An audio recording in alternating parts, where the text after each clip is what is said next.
আসসালামু আলাইকুম। সবাই কেমন আছেন? আশা করি যে যেখানে আছেন সবাই খুব সুস্থ আছেন আর খুব ভালো আছেন। আলহামদুলিল্লাহ আমরাও ভালো আছি।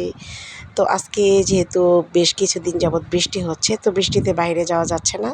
তো চিন্তা করলাম বাসায় কিছু নাস্তা তৈরি করে খাই। তো আজকে বানিয়ে ফেললাম চিকেন বান। তো এটাকে অনেকেই বা চিকেন স্টাফ বান বলে, চিকেন রোল বান বলে, যেটাই হোক।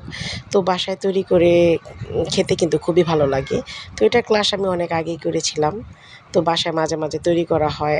আর আজকে যেহেতু চাহাত বায়না করতেছে কিছু নাস্তা তৈরি করে দেওয়ার জন্য, তো হুট করেই আমার মাথায় এটা চলে আসলো। তো এই জিনিসটা আমি বানিয়ে দেখি।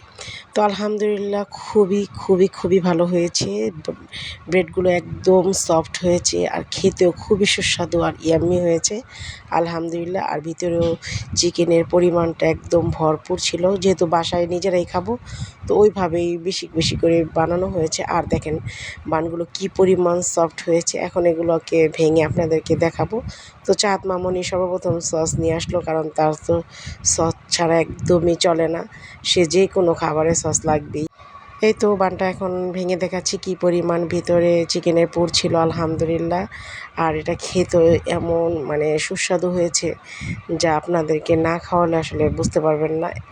তো যারা আমার আশেপাশে আছেন অবশ্যই যদি এটা খেতে চান আমাকে ইনবক্সে নক করতে পারেন।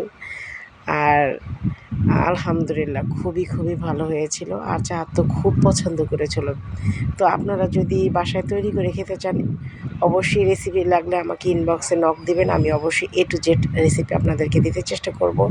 আর নেক্সট টাইম আমি যখন এটা আবার বানাবো তখন আমি প্রথম থেকে শেষ পর্যন্ত এটার রেসিপিটা দেওয়ার চেষ্টা করব।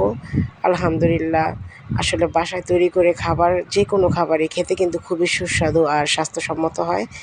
আগে অনেক বাইরের খাবার খেতাম অনেক, কিন্তু এখন আলহামদুলিল্লাহ নিজে যখন বানানো শিখেছি তখন থেকে বাইরের খাবারটা খুবই অ্যাভয়েড করি। খাই বাট মাসে ১ বার ২ বার। কিন্তু আগে দেখা গেছে কন্টিনিউ খাওয়া হতো। তো যাই হোক আলহামদুলিল্লাহ নিজে যখন একটা জিনিস বানিয়ে খাবেন তখন দেখবেন কি এটার আনন্দ, খুশি অন্যরকম লাগবে। তো যাই হোক আলহামদুলিল্লাহ প্রত্যেকটা খাবারই আমি যখন তৈরি করি আমার পরিবার খুবই উপভোগ করে খায়। এটাই আমার কাছে অনেক বড় প্রাপ্য।